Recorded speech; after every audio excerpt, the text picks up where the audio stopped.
Okay guys, welcome back to another Genshin Impact video. I'm actually filming this literally right after having finished the last video, so I am still, like, in shock.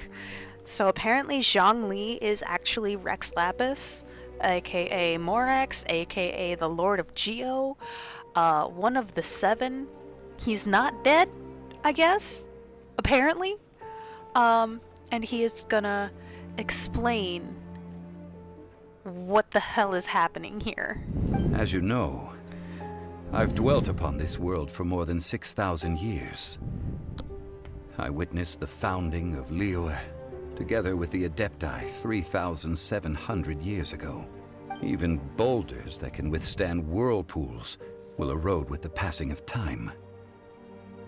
I kept convincing myself that cracks had not begun to form, and that the end of my time had not yet come, until one drizzly day, as I was strolling along the harbor, I heard a merchant tell one of his workers, "You finished your duties. Go ahead and call it a day." Seriously? I stood motionless among the crowds, asking myself, have I already finished my duties? Oh, Zhongli. But as I began to consider relinquishing my divine role, I soon discovered that many reasons still remained to not hastily depart.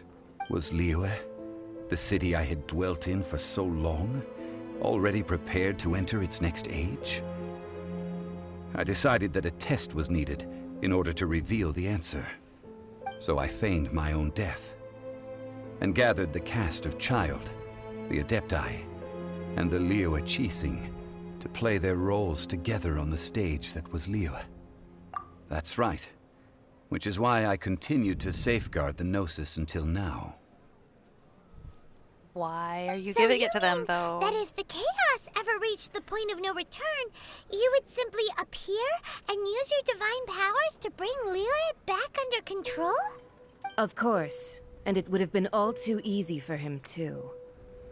Just as a child quickly matures after losing their parents, so has Liyue matured when faced with the death of its deity. I was pleasantly surprised with the finale of the show that you all put on. Why, you even deserved an encore. The Adepti deserve the greatest applause, considering their years of seclusion.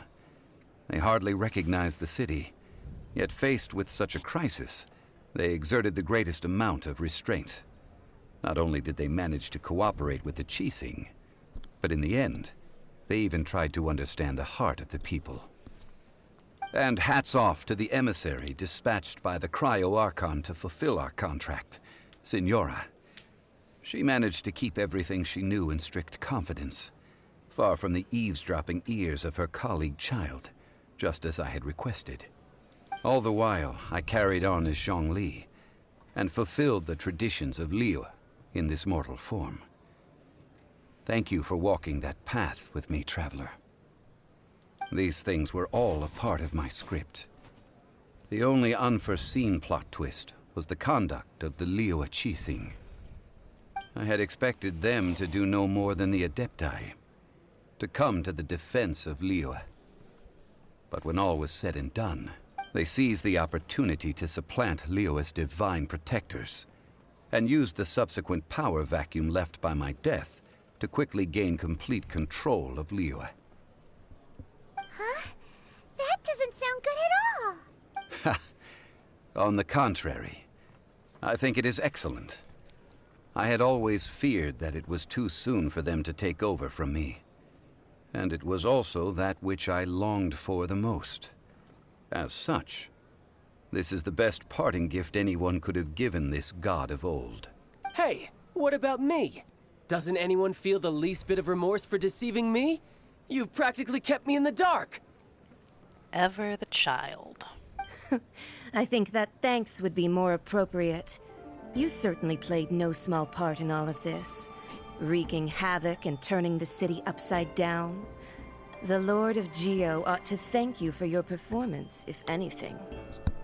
If you hadn't created the pressure of a battle between mortals, Adepti, and a god, the lump of coal resting in the hands of the Geo-Archon, Liyue would never have been able to become a dazzling diamond of a city.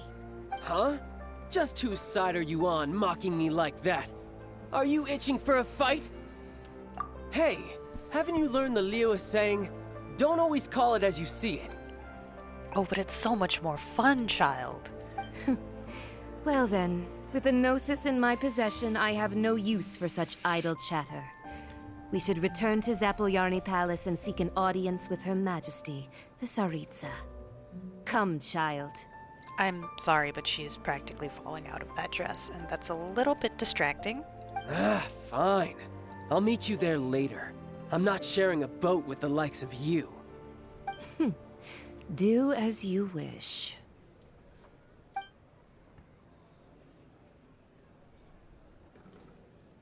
Now then, is there anything else you wish to ask me?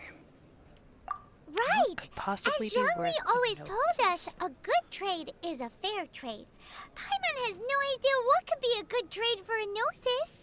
Realistically speaking, there is no such thing. Huh? However, I am the god of contracts. For thousands of years, I have made countless contracts. If the deal was of no benefit, then I certainly would not be inclined to agree to it. My agreement with the Cryo-Archon will be the last of my contracts as the Geo-Archon. My contract to end all contracts. As for the bargaining chip that the Tsaritsa used to balance the scales, uncover that answer for yourself in your future journeys. Seriously, dude? I mean, like, look, guys, I know that you need to keep this game going and all, but, like, I want to know. I want to know now. Come on.